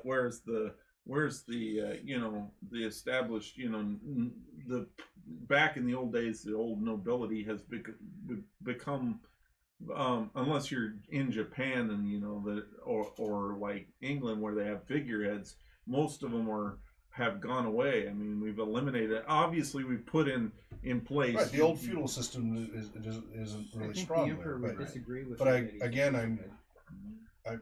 I would contest that the movies were American. Oh, okay, I apologize. I'm like they were very New Zealand or British. Yeah. Well, but I Yeah. still think that you know you look around the world and it you know New after line cinema didn't after really 18 have much to after the say 18 or edit. Yes. after the 1800s it became Yeah, clear no, that, we saw the that- collapse of the imperial system and feudal Right, system. right, After it was and- after World War One, but yeah. and I think that there's just a flavor in us that we just the idea of the feudal system sometimes feels like it's out of date and people still kind of feel like, oh well, he's king, but he's, you know, we still don't want it to become that. So Michael, that's interesting. I appreciate that. Thank you. Michael continues on. It's not so clear cut that Tolkien was a conservative. People debate whether his techno-skepticism was conservative or liberal. Define conservative. Yeah. The hippies loved his hobbits, so he must have been a liberal. But the Shire had hardly any government, so he must have been a libertarian. Conservative, liberal, these political analogues all seem to miss the point Right. that he was constructing a simpler fictional world set in an imaginary past. He was leaving room for later sophistication. Well, that's how I see it, Michael Martinez. One can easily find passages in various books on Tolkien arguing for his opposing liberal and conservative points of view. I think I know why it took him 14 years to write The Lord of the Rings. He had to pause for a parliamentary debate on every pilot plot point, thoroughly exploring the neo-political implications of allowing Boromir to use a French word to describe minimalist government. How very British. Yeah. Point of order. For those of you not familiar with Tolkien, he is kidding. Yeah. It's no wonder we make so little effort to address the Nordicists in their own words as Tolkien did. We can't agree on our own terms. Tolkien, the anti-technologist, glorified the Noldor, whom he described as technologists among the Eldar. He created the Ents to speak on behalf of all defenseless trees, which I wrote a whole paper about that, which was read in front of the Tolkien Society. And yet they stood by silently as the racist Numenorians worked to slaughter entire forests during the Second Age, which they did. They leveled it. One cannot even hypothesize that the Ents came after the denuding of Numenor's forests. All that secondary history came along after Treebeard bid his teary farewells to Galadriel and the surviving members of the Fellowship. One could sooner find the Entwives, which we did this summer. Anybody who was here at Tolkien Moot, we answered the riddle of the Entwives. Did you know that? Where'd they go? Hey, and that was, I have to We admit, answered it. I played another role playing game, but this one I felt like it pulled on my heartstrings. I felt like I almost nearly cried at I'm the end so of that. glad. I'm so glad. Perhaps you should enlighten us, those of us that neglected to go Nope. to Tolkien. Nope. You can watch the recordings if you want to watch the adventure and experience the clues. Because Brian and I did a lot. We did a lot of research, and with every clue available, we went with the most likely options. And we gave each game master 3 ways to present it. Game masters had 3 different ways for the story to wrap up, depending upon the Well, game and I master's felt taste like- for canon and such. I felt like the way Brian wrapped his up, like in some sense, it was like kind of a bittersweet ending. Yes. And I have to admit, it sounded so much like Tolkien's, Yes. like Tolkien would We have were true approved. to the spirit. Yes. Exactly. We did everything we could to be true to the spirit. And all of that, both tables were streamed. So John's version and Brian's version can both be viewed on YouTube and such. Oh man, I must have said something bad.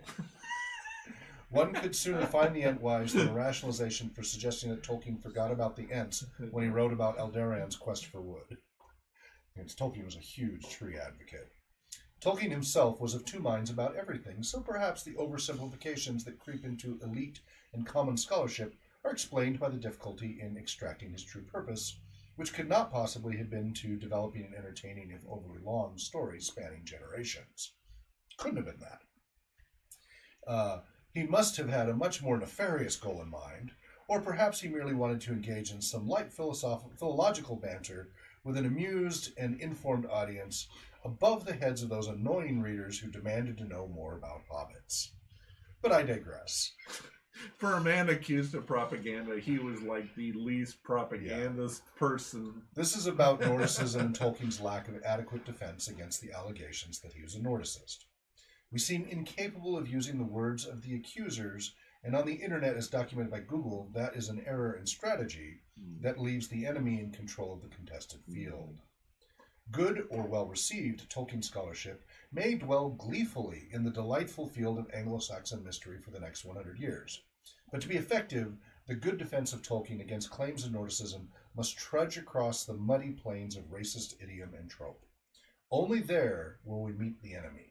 Only then can we hope to defeat him amid his own terms. Maybe we cannot keep Tolkien's works out of the hands of people whose ideas he opposed, but we can surely raise up a few articles using the right terminology to make it easier for people who are curious about these matters to see that Tolkien himself would not have agreed with those who invoke his name in the cause of bigotry. Tolkien seems to have understood the threat to his legacy better than most, for he left us a few appropriate words to use against these foolish ideas. We might as well use them to better effect than we have thus far.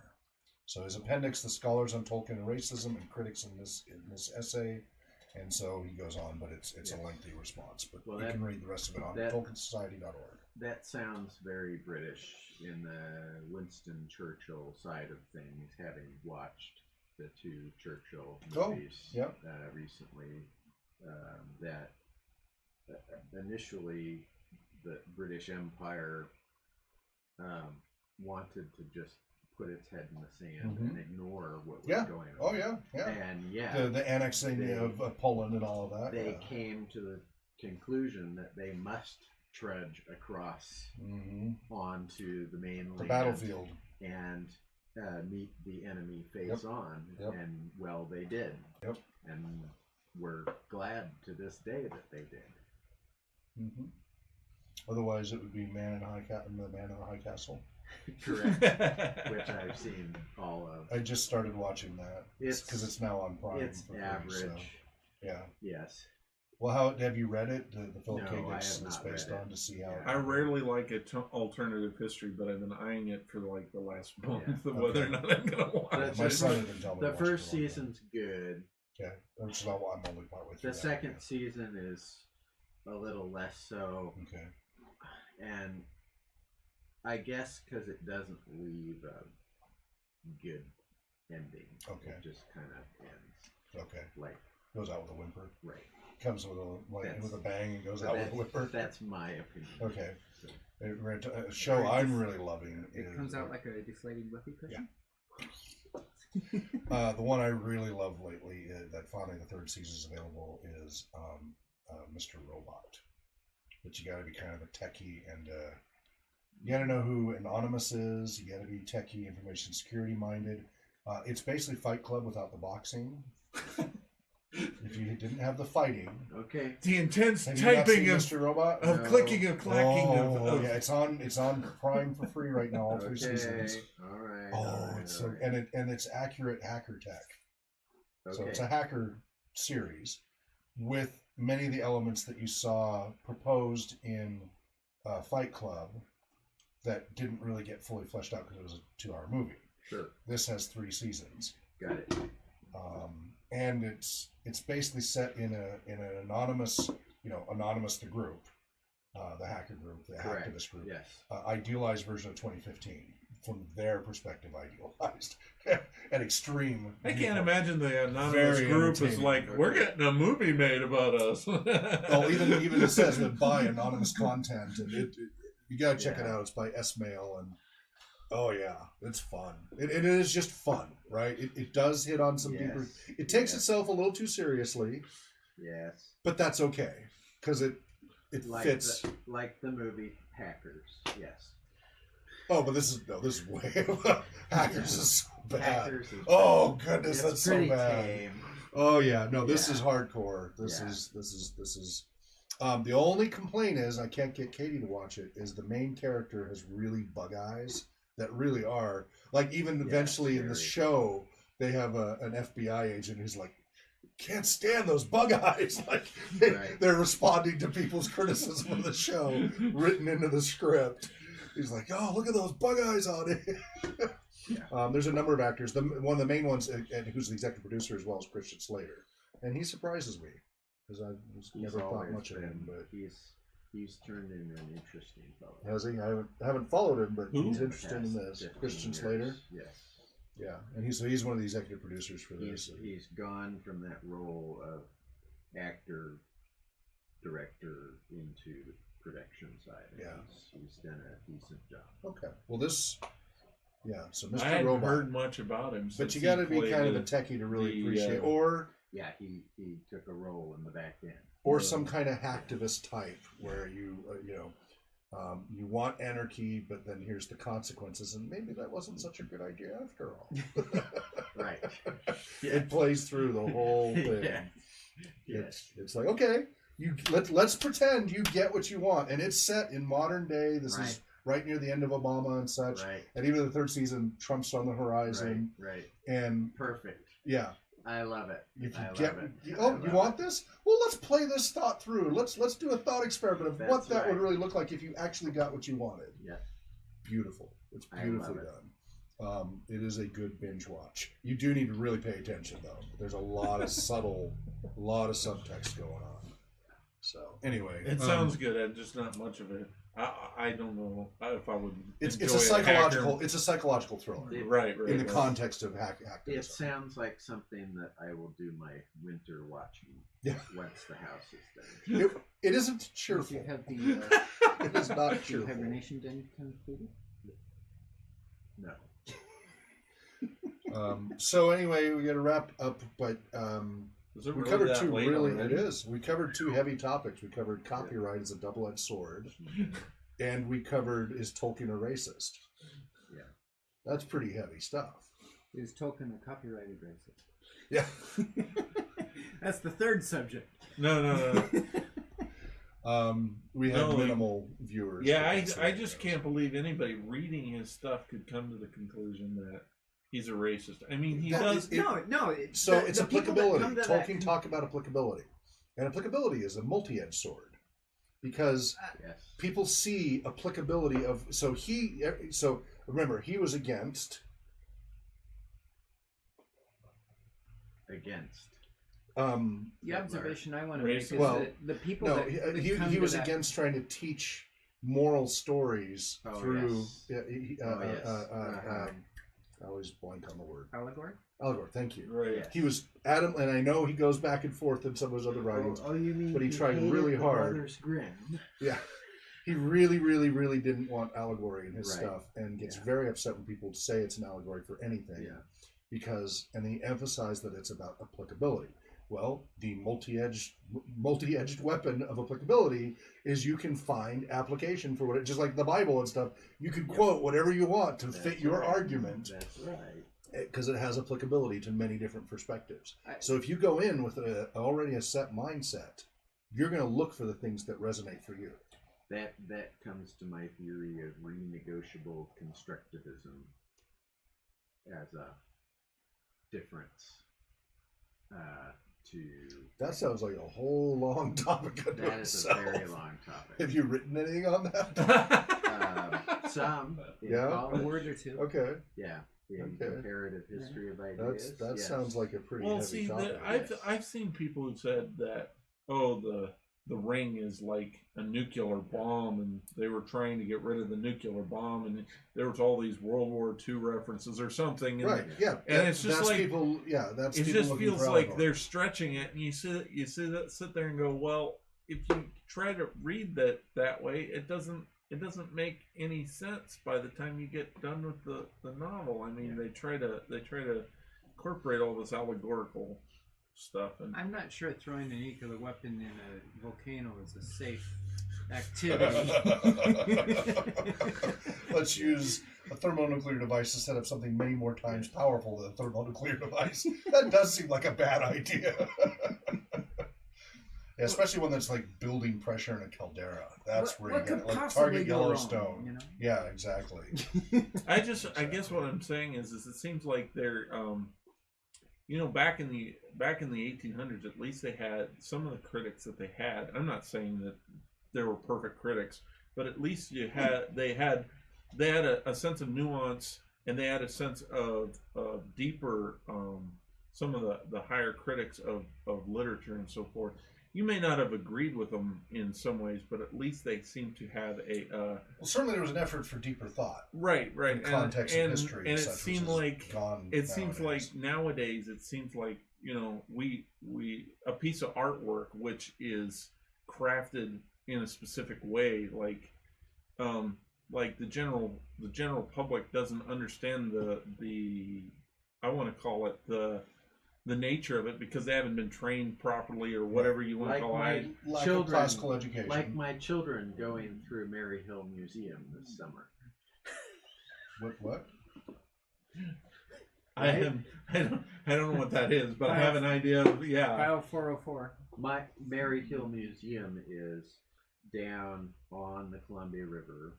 It was a house built by Sam Hill for Mary. What in Sam Hill are you talking about? It has a repository of high art, and my children it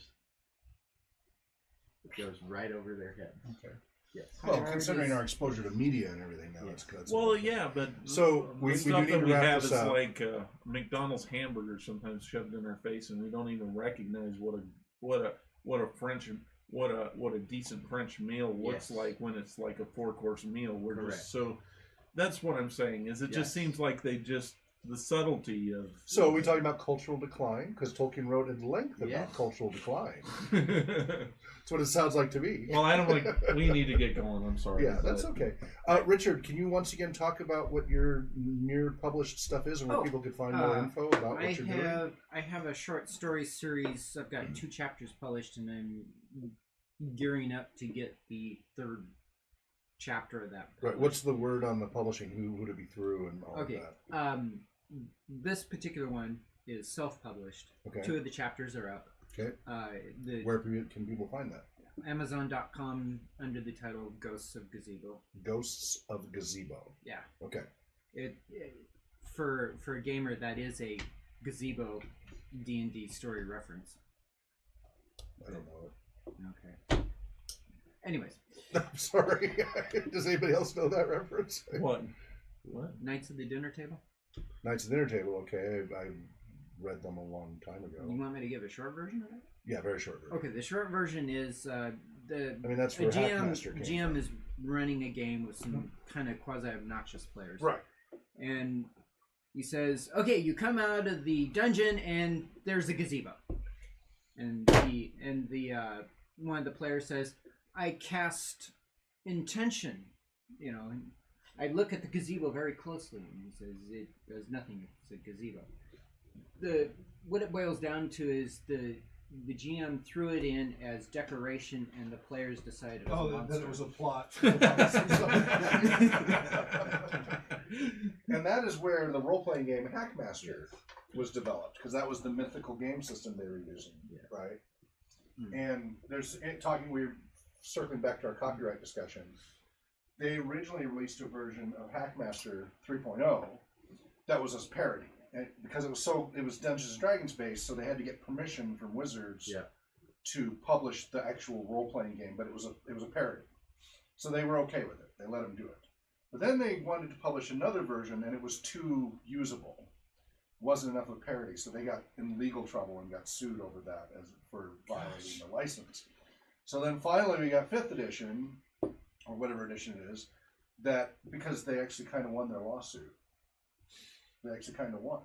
And they were able to release this, which is basically Advanced Dungeons & Dragons 1st edition, but their own custom version. Mm-hmm. It also helps that Wizards has since gone with more open game licensing and stuff like that. So So this is for really nitty. If you like Advanced Dragons First Edition, but you wanted extra nitty gritty elements of Second Edition and other enhancements to First Edition, plus like 12 different cleric classes and stuff like that. Yeah. That's Hackmaster. It's really gritty. It has a whole chapter on the mythologies that players have about dice luck, punishing your dice, all of that. It's a hoot. Yes. So that all spins off from that. So, well, that anyways, Ghost of Gazebo is a sci-fi story. Okay. And the writers group that I go to decided to publish. They did an anthology of ghost stories a year ago, Basic version. and then they decided they wanted to do it again. So I submitted a short story, for it. And that was the original Ghost of Gazebo. Then I pulled it because they decided that they were going to take time to actually work out a process. So I submitted a second story to replace it, and that's the one that's getting published. Cool. Awesome. If I was going to bring up one, how we've been talking about how we've had Tolkien had a number of, obviously they're talking about racism, Nordism, but the one thing that I always think is interesting is that there was the guy from the Golden Compass had some pretty choice words to say about Tolkien and his work, and one of these days I'm going to have to bring it in because he lambasted Tolkien essentially for having an idealism about the past and like this. Anyways, so. Yeah, he was very harsh about the fact that he didn't believe that Tolkien should be even considered that like 20th century, one of the 20th century's like greatest even authors. acknowledged Right. He's like he was he did his thing, but honestly he wasn't that. No, what's the Golden Compass? The Golden Compass is a Armored fantasy Polar Bears is parallel universe. Yeah. People with Who is this? externalizing. Philip Pullman, he's an atheist and he really hates Tolkien on some Okay. level. And I still go, who? I'm just trying to make a They point. made a movie out of it. Yeah. Okay. Well, he made a movie. Yeah, they made a movie out of the Golden Compass, so Right. he made some decent money as a writer. But right. But you think he's going to have anywhere near the lasting impact?